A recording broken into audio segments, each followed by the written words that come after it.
और चूंकि डीपीसी का मामला भी जो है वो सुलझ जाएगा, इसलिए अपन निश्चित रूप से मान सकते हैं कि आपके दिमाग में आता है कि सर कहाँ से आएंगी भर्तियां। 100% वैकेंसी आएंगी और बहुत अच्छे पदों पे आएंगी। यानी कुल मिला के इस बार जो भर्ती आई थी उससे ज्यादा पदों पे आगामी अध्यापक भर्ती परीक्षा आपकी होने वाली है।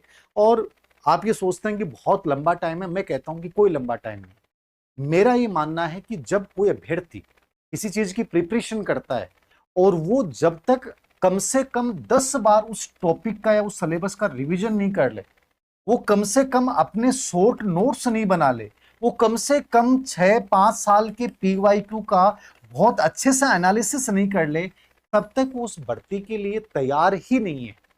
ये कोई जोकर वाला काम नहीं है कि आप अचानक से भर्ती आई, खड़े हुए और आपने पेपर दिया और आपके तुक्के सद और लग गए, ऐसा काम नहीं है। अब आने वाला टाइम है जहां आपको सिंसियरली चीजों को करना पड़ेगा, जहां पैटर्न को समझना पड़ेगा, खुद सेल्फ स्टडी बहुत अच्छे से करनी पड़ेगी। तो ये आज का वीडियो उन सब बच्चों के लिए है जो इस भर्ती परीक्षा को अपना मानते हैं कि हमारे लिए बहुत बड़ा अवसर है और हमें इसको देना है। मैं दोनों के लिए बातचीत करूंगा।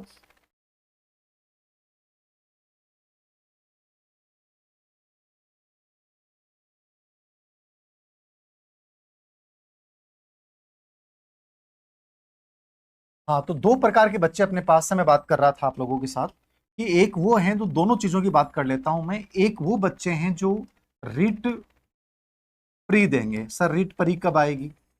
सरकार की स्वीकृति का इंतजार है, संभवतः है अगले माह इसकी स्वीकृति मिल जाएगी।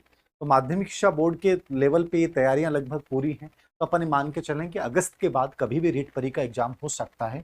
जो बच्चे पहली बार रीट क्वालिफाई करना चाहते हैं उसको सीरियस लेना, इसलिए कह रहा हूँ क्योंकि पिछली बार का जो रीट परी था उसमें बहुत सारे बच्चे रह गए, मतलब क्वालिफाई नहीं कर पाए। तो इसको सीरियसली लेना है। और आप मेंस को दिमाग में मत रखिए। आपको कई लोग कहेंगे मेंस लो मेंस लो, मैं ये कहता हूं कि यदि रीट परी को ढंग से क्वालिफाई कर लिया, 60 से 70% नंबर आपने बना लिए, इसका पूरा सिलेबस अच्छे से कवर कर लिया, आपकी मेंस की लगभग ये मान के चलिए कि 60% तैयारी पूरी होगी। और 60 नहीं, मैं तो मानता हूं 70% तैयारी होगी। रीट परी में आपको क्या पढ़ना होता है? आपका सबसे इंपॉर्टेंट सब्जेक्ट है साइकोलॉजी। साइकोलॉजी करना है। ये सेम का सेम आपके ग्रेड 3 में आएगा। यहां साइकोलॉजी रीट की आपने ढंग से कवर कर ली, ये 30% ढंग से समझ लिए, क्योंकि बढ़िया लेवल का मनोविज्ञान। केवल आरपीसी में भी इतना अच्छा मनोविज्ञान नहीं आता जितना रीट में आता है। तो इसको शानदार तरीके से पढ़ो। सीटेट भी हो जाएगी, सेंटर की DSSS भी, केवीएस सब भर्तियों की प्रिपरेशन हो जाएगी। इसको ढंग से तैयार कर लो। टीचिंग मेथड आपने तैयार कर लिया, ये आपके सब जगह मेंस में भी काम आएगा, आगामी जितने भी सेंटर की भर्तियां उनमें काम आएगा। आपका सब्जेक्ट 6 से 10 तक की जो बोर्ड की बुक्स हैं उनको तैयार कर लो। सब्जेक्ट तैयार कर लिया, टीचिंग मेथड तैयार कर लिया, साइकोलॉजी, इन पे ढंग से फोकस करो। सब्जेक्ट 6 से 10 तक का आपने तैयार कर लिया, आरबीसी बोर्ड की बुक्स को तैयार कर लिया, आपका 20 से 25% जीके भी तैयार हो जाएगा इसके साथ। क्योंकि लगभग अधीनस्थ सेवा चयन बोर्ड के जो प्रश्न होते हैं वो इन किताबों से आते हैं। इन 3 पार्ट पे फोकस किया। फिर आपने लैंग्वेज चुनी, हिंदी या इंग्लिश। इंग्लिश तब चुनिए जब आपको इंग्लिश थोड़ी ठीक आती है और आप सीईटी, आरएएस इन भर्ती परीक्षाओं को भी देना चाहते हैं, तो इंग्लिश अच्छा ऑप्शन है। अन्यथा आप संस्कृत में जाएं, जो भी जाएं, दोनों भाषाओं में से हिंदी आपके सब जगह आएगी। चाहे आप सीईटी दो, चाहे आगामी कोई भी भर्तियां दो, लगभग हिंदी आती है, तो वो भी आपका आगे आगामी रूप से काम आएगा। सब्जेक्ट आपका हो गया, साइकोलॉजी आपका हो गया। एक सेकेंड लैंग्वेज हो सकता है यदि आपने संस्कृत ली, तो जो संस्कृत से नहीं है उनके आगे कोई काम नहीं आएगा, बट फिर भी आपको रीट क्वालिफाई करने के लिए वो क्या है, जरूरी है। तो आप रीट को लेकर क्या सर पढ़ें? साइकोलॉजी के लिए मैं ये कहूंगा मेरी वाली बुक जो है पढ़ लें, क्योंकि अभी रीट के लिए नई बुक आने वाली है, पुराने वाली मत पढ़ना। रीट के लिए भी जस्ट नई बुक आएगी, चाहे तो समग्र मनोविज्ञान लेना है कोई भी लेना, ठीक है। टीचिंग मेथड के लिए आप डीएलएड की जो भी आपकी किताब चलती थी बीएड या बीएसटीसी लेवल पे, आपको मेरे अनुसार शुरुआत वहां से करनी चाहिए, क्योंकि एज इट इज वो लैंग्वेज आती है। बाकी मार्केट में बहुत सारी गाइडें हैं लेकिन वो परफेक्ट नहीं है। इसकी यद्यपि पीवाईक्यू की बेस की किताब मैं भी निकालूंगा, लेकिन टाइम लगेगा, वो पीवाईक्यू बेस होगी। यद्यपि सब चीजें उसमें डालेंगे, लेकिन कोई भी डीएलएड लेवल पे या बीएड लेवल पे जो आपकी टीचिंग मेथड की किताब थी वो मिल जाती है, तो वो आप पढ़िए या फिर मार्केट से कोई गाइड लेके आ जाइए। राजस्थान बोर्ड अपना सब्जेक्ट है, वो राजस्थान बोर्ड की बुक से तैयार करें, या कोई स्पेशल कोई अच्छे राइटर ने गाइड लिखी है, या आप कोई कोचिंग कर रहे हैं। ये दो राय है कि सर कोचिंग करें कि नहीं करें। मेरे अनुसार यदि सेल्फ स्टडी भी करते हैं तो कोचिंग की कोई जरूरत नहीं है। कि ढंग से ईमानदारी से मेहनत करते हैं तो हो जाएगी रीट। और मैं तो ये कहता हूं मेंस के लिए भी आप सेल्फ स्टडी करें, इससे बढ़िया कोई तरीका नहीं है। हाँ, फिर आपको लगता है कोई पार्ट मेरा कमजोर है जहां मुझे मदद लेने की जरूरत है तो वो कर लीजिए, बाकी सेल्फ स्टडी कर सकते हैं। रूटीन बनाना है, घर पे पढ़ाई नहीं होती तो आप कोचिंग ज्वाइन कीजिए। लेकिन मेरी आपको राय है कि जहां तक वो जितना हो शॉर्ट नोट्स बनाइए, सेल्फ पढ़िए, एनालिसिस कीजिए, अपनी कमियों पे काम कीजिए। तो ये तो रीट परी की बात हो गई। अपन ये मान के चलते हैं कि सितंबर अक्टूबर में ये एग्जाम हो सकता है।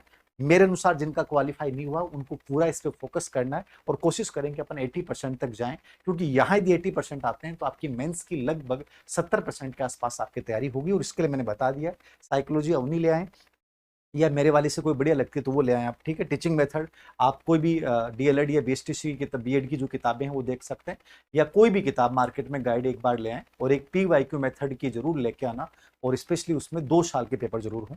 6 से 10 तक की राजस्थान बोर्ड की बुक्स को तैयार करें। हिंदी के लिए जो सरल हिंदी व्याकरण होती है लैंग्वेज के लिए वो चुन लें। इंग्लिश के लिए बीके रस्तोगी की आती है। संस्कृत के लिए 3-4 राइटर हैं, साफल्यम की आती है, रामकुमार जाट की आती है, किरण चौधरी मैम की आती है, ठीक है, मनोज मिश्रा की आती है। इनमें से कोई भी जो आपको बढ़िया लैंग्वेज लगे उस किताब को लेके आइए। इन किताबों के साथ आप रीट को क्वालिफाई कीजिए अच्छे से, पूरा जोर लगा दीजिए कि हमें रीट को देखना है, मेंस अपने आप हो जाएगा। एक्स्ट्रा टाइम आपको मिलता है तो केवल आप ये कर सकते हैं कि राजस्थान जीके को लेकर साथ चल सकते हैं। राजस्थान जीके के लिए कोई भी एक टेक्स्ट किताब हिंदी ग्रंथ अकादमी की, जैसे इतिहास कला संस्कृति वाली पार्ट है वो ले लिया, ज्योग्राफी के लिए हरिमोहन सक्सेना ले लिया, ठीक है, पॉलिटी के लिए जो भी कोई गाइड है या कोई भी किताब है जैसे राहुल चौधरी या कोई भी हो उसकी एक ले लिया आपने, और उसके पीवाई को निकालिए। इस प्रकार से आप रीट को लेकर चल सकते हैं, ठीक है। उसके बाद वो बच्चे हैं जिनका सर मेंस के ऊपर फोकस करना है, हमारा रीट ऑलरेडी क्वालिफाई है और हमें केवल मेंस पे ध्यान देना है। देखो सिलेक्शन नहीं हुआ, रोने से कुछ नहीं होगा। कई चीजें हैं, अपने दिमाग में बहुत सारी चीजें आती हैं, सर 2 नंबर हो जाते, 4 नंबर हो जाते, कोई नहीं सुनने वाला।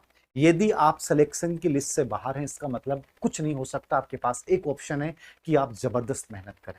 सोशल मीडिया पे या किसी टीचर के सामने रोने से कुछ नहीं होगा, कोई संवेदना व्यक्त कर देगा। और मैं कहता हूं संवेदनाएं कभी मत लीजिए, सहानुभूति कभी मत लीजिए, केवल और केवल जवाब दीजिए, और जवाब हमेशा मौन होना चाहिए। सिलेक्शन के अलावा कोई जवाब नहीं होता किसी भी चीज का। तो मैं आपको यही कहूंगा, ना हार मंजूर है ना रुकना मंजूर है। मैं जुनूनी हूं, बस आगे बढ़ना जानता हूं और आगे बढ़ के आपको दिखाना है, और ये एकमात्र तरीका है जिसके माध्यम से आप अपने आप को साबित कर सकते हो। तो जो बच्चे असफल हुए हैं मैं उन बच्चों को कहूंगा कि आप डायरेक्ट फोकस करें मेंस पे। अब मेंस पे सर कब एग्जाम होगी, क्या होगा? देखो 2 चीजें हैं, अध्यापक भर्ती परीक्षा आएगी, सरकार को ही पता है, कोई बहुत ज्यादा अच्छा माहौल नहीं है सरकार के लिए भी फिलहाल, ठीक है। तो सरकार इस लेवल पे डीपीसी को लेकर बहुत चिंतित है और इसने अपने लेवल पे कंडीशन के साथ डीपीसी करने का प्रस्ताव जो है वो प्रक्रिया शुरू हो रखी है, वो जल्दी हो जाएगी जब भी हो। आप मान के चलिए कि 15,000 से 20,000 के आसपास अपने पद इसके सामने हो सकते हैं। कब आएंगे सर? पहले रीट परी होगी, उसके बाद आप मान के चलिए कि मैं मानता हूं फरवरी मार्च के आसपास मान लो विज्ञापन आता है ग्रेड 3 का, तो जून जुलाई 2027 तक अपन मान सकते हैं कि प्रक्रिया आपकी भर्ती प्रक्रिया हो जाएगी। टोटली आपके पास 1 साल का टाइम है, और 1 साल बहुत ज्यादा नहीं होती। जो शुरुआत में मैंने बात बोली है, आप में से अधिकतर बच्चों का सिलेक्शन इसलिए नहीं होता कि नंबर परसेंट डिलीट हुए, तो बड़ा रीजन है ही, इसमें तो कोई डाउट ही नहीं है। ये तो अधीनस्थ सेवा चयन बोर्ड के खिलाफ मैंने उस दिन ही बोल दिया था, इनकी इतनी बड़ी लापरवाही है जो शायद आगामी एग्जाम में हमें नहीं देखने को मिले। लेकिन हमें भी तो ऐसा प्रयास करना पड़ेगा कि हम कम से कम 20 से 25% ज्यादा ले जाए। तो उसके लिए थोड़ा सा आपको मैंने पहले ही बोला है कि जब तक सिलेबस का 10 बार रिवीजन नहीं होगा, जब तक अपनी कमियों पे काम नहीं करोगे, जब तक पीवाईक्यू का एनालिसिस नहीं करोगे, जब तक अच्छे से टेस्ट सीरीज के माध्यम से आप अभ्यास नहीं करोगे, तब तक आप एक बहुत अच्छे योग्य अभ्यर्थी साबित नहीं हो सकते कंपटीशन में। तो ये चीजें आपको तब करनी है जब आपके पास पर्याप्त टाइम हो। वैकेंसी आने के बाद तो टाइम मिलता ही नहीं है। तो कोई बच्चा कहेगा वैकेंसी आने के बाद करेंगे सर, कब आएगी? नहीं, आपको अभी से सीरियसली हो जाना है, जोरदार अनुशासन बनाना है, और मैं कहता हूं बहुत गजब तरीके से मेहनत करोगे तब जाके पहुंचोगे।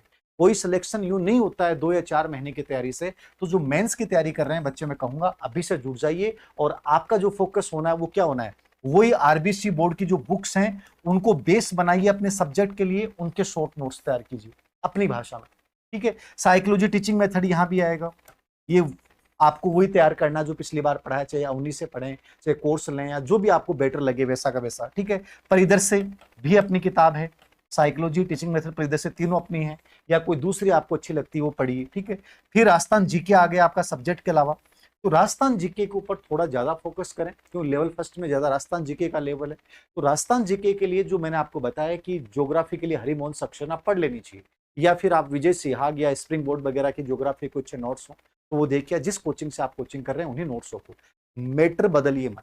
किसी भी कोचिंग से आपने कोचिंग की है, ज्योग्राफी राजस्थान ज्योग्राफी के पर्सन फिक्स होते हैं, कोई वहां बहुत उलझाने वाले नहीं आते, जो कंटेंट है उसी को पढ़िए। ऐसे ही पॉलिटी, राजस्थान पॉलिटी है तो पॉलिटी में जो भी आपने पढ़ा है, जो किताब है, या तो किसी कोचिंग के नोट्स हो या कोई भी एक गाइड के रूप में हो, ठीक है, वो किसी की भी गाइड हो, किसी पब्लिकेशन की हो, मैं कोई पर्टिकुलर गाइड का नाम नहीं लूंगा, लेकिन जो आपको अच्छी लगे कि सर इसकी लैंग्वेज अच्छी है और इसमें साथ में पीवाई के एनालिसिस भी है, तो उसके आधार पे उसको पढ़िए। ऐसे इतिहास, कला, संस्कृति में अलग अलग किताबें आती हैं, लेकिन ये मैं कहूंगा कि इसमें स्पेशली एक किताब आपको जरूर पढ़नी चाहिए, हिंदी ग्रंथ अकादमी की, ठीक है ना। जो किताब आती है इतिहास, कला, संस्कृति की, वो एक बार हुकुमचंद जैन वाली वो जरूर पढ़ लेना, ठीक है। वो मुख्य मुख्य चीजें सब कवर हो जाएंगी। बाकी लगभग पर्सन राजस्थान बोर्ड की बुक से उठाए जाते हैं, तो एक तो वो पढ़ लीजिए। फिर कोई आपको लगता है कि सर मैं गाइड या कोचिंग के नोट से दी, कोचिंग अच्छे से पढ़ा रहा है टीचर, उन सब चीजों को शामिल कर रहा है, तो फिर अलग से देखने की जरूरत नहीं है, उसको पढ़िए। तो स्पेशली राजस्थान जीके को ज्यादा फोकस करना है। यद्यपि आपको मेंस की कर रहे हैं तो आपको इनमें बैलेंस बना के चलना है। सब्जेक्ट राजस्थान बोर्ड से अच्छे से तैयार करें, ठीक है। राजस्थान जीके को राजस्थान बोर्ड प्लस कोई भी कोचिंग नोट्स या कोई भी जो गाइड है या अलग अलग जो बुक्स मैंने बताई हैं, ज्योग्राफी के लिए पढ़िए, पॉलिटी के लिए पढ़िए, इतिहास, कला, संस्कृति के लिए पढ़िए, भाषा साहित्य के लिए पर्टिकुलर इतिहास, कला, संस्कृति में ही आते हैं, बाकी अलग से संस्करण भी आते हैं, तो वो भी आप निकाल सकते हैं। तो थोड़ा सा मेहनत कीजिए और इसके साथ एक काम कीजिए कि कोई भी टेस्ट सीरीज ऑनलाइन ज्वाइन कर लीजिए, ठीक है। ऑफलाइन यदि पॉसिबल नहीं होते, ऑफलाइन पॉसिबल हो तो ऑफलाइन कर लीजिए। उस टेस्ट सीरीज के माध्यम से अभ्यास करो, अपनी कमियों का पता लगाओ, कहाँ मैं गलतियां कर रहा हूँ, क्या गलतियां कर रहा हूँ, और उन गलतियों को हर टेस्ट के बाद इंप्रूव करो। जब तक इंप्रूव नहीं करोगे तब तक कुछ परिणाम नहीं निकलेगा। और यदि इस तरीके से तुम 8 या 10 महीने अभ्यास कर लेते हो तो मैं कहूंगा कि आप टॉप 200 या टॉप 500 में आ जाओ, ये तय मान के चलो।